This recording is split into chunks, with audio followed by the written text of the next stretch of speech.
Okay, so one down. Yep. Okay, so it's my turn. Okay, how do you think a conversation about faith should be held? Prerequisite is that people have very open mindsets, and that there shouldn't be this mindset that I'm right, you're wrong, or I'm here to challenge you, I'm here to prove that I'm right. Yeah, and I think with this, only with this prerequisite, we can hold meaningful conversations. How would you describe Buddhism to someone who has never heard of the faith? Similar question. Similar question. Yeah. How would you describe Buddhism to someone who has never heard of the faith? I think the number one question I will always say that Buddhism is a way of life rather than really much a religion, or it's not constrained by the definition of religion. So I will explain to someone, I mean, because I'm studying overseas, so usually I get the question a lot, and do you have to be vegetarian and all that, but you know, start off with that Buddhism is a way of life, and that is something that you practice rather than you preach. So and it's centered around loving kindness, Yeah. which is, you know, wishing everyone to be well and happy, compassion to actively help people, and, you know, having equanimity, which is, you know, being balanced at mind, you know, being balanced no matter you face adversity, you keep your balance, your peacefulness and mindfulness. So I would describe it as these like keywords, buzzwords, but that's how we introduce Buddhism to someone. It's a way of life. I think it's interesting that I think many of us find it easier to talk about Buddhism, to introduce Buddhism to someone who has never heard of the faith compared to someone who has heard of the faith.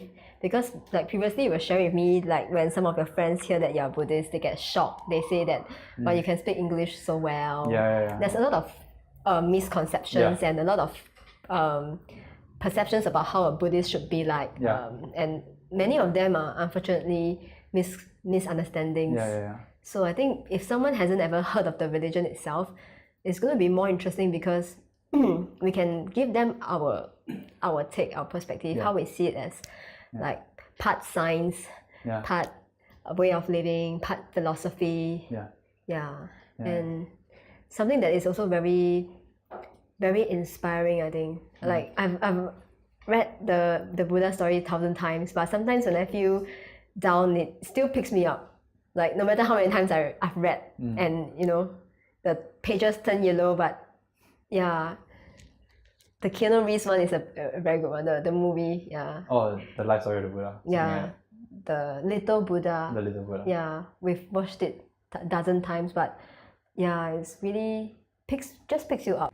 I think some people will be quite curious, so I'll just ask for the other audience, how about when you see some Buddhist monks or nuns doing wrong things?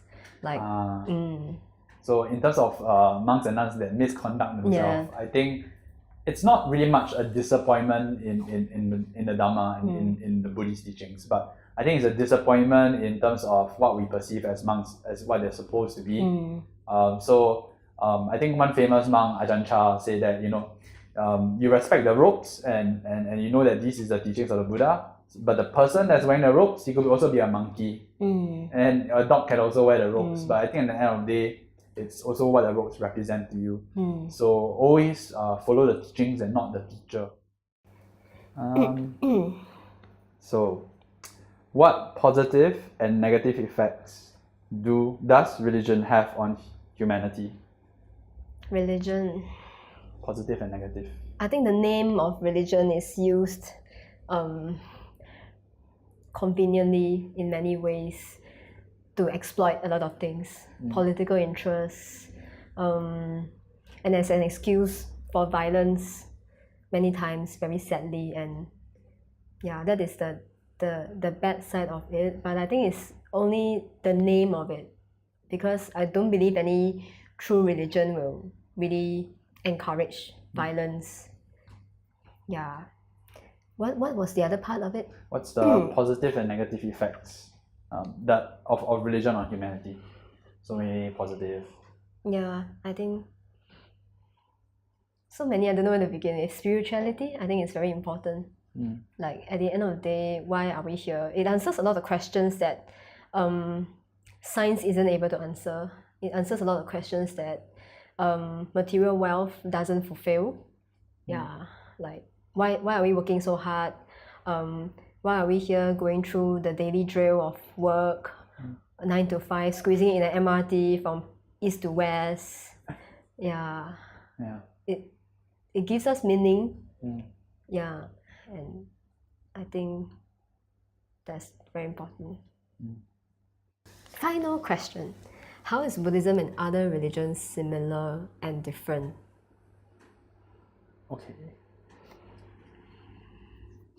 Okay, similar. To do good, to avoid evil. I think most religions in the world, or all religions that consider themselves peaceful, do good, avoid evil. The key difference here is Buddhism has a third factor, which is purify the mind. So that I think that's very, very different. It's not just about rules and regulations, or commandments per se. Like you must do this, not for the fear of that or for the love of something. And then last one is purify your mind. So purify your mind, I think it's very much very Buddhistic nature. Like you see things clearer and you understand for yourself. I think the understanding for yourself is very important. So I think that's the difference, by and large. But I think to delve deeper, right, is that Buddhists do not have a supreme God. There is no huge God that looks after every single thing we do or plan out our fate. And most religions would actually have a supreme being that takes care or adjusts your life or tests you. So in Buddhism, nothing really tests you. It's just conditions that test you, conditions that arise and fall. So I think that's the main difference in religions. So Buddhists can be considered more atheistic, if you really want to stretch the word. To not believe in a supreme God, and that most things are created in other religions. The creator creates you and you do good or do bad, and that determines your afterlife. Whereas in Buddhism, it's very much your actions create you. So your actions actually drive your next state of mind, your future state of mind. And I think that's very much self-propelled in Buddhism. And I think the last similarity or difference, I think the more of difference is that for most religions is that you have to be a follower of it. Like you have to declare your faith in that particular region to a certain creator, to a certain God. But for Buddhists, it's not about declaration. You can also be a non-Buddhist that practices the Buddhist way. It's totally fine, and there is no conflict in that sense that you can't be practicing Buddhism if you're not Buddhist. But it's just you can follow all the tenets of it. I think one famous one is George Lucas, who's a Methodist. He considers himself a Methodist Buddhist, so that's why Star Wars has all the Zen stuff. So I think that's a pretty cool part, that Buddhism is very flexible. You practice according to your level of commitment, and there is no punishment for not doing it.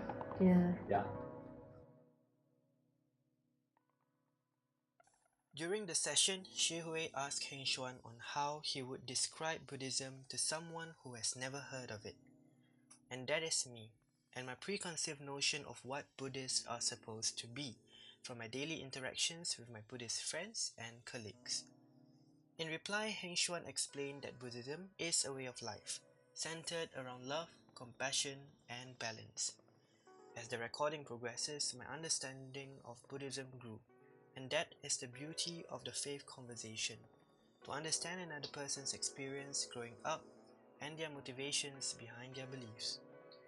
As Shi Hui would say, the difficult part is explaining to someone who has already heard about Buddhism and their conceptions of it. So I invite you to listen again, this time kindly and with love. My name is Cha, and this has been SG Narratives.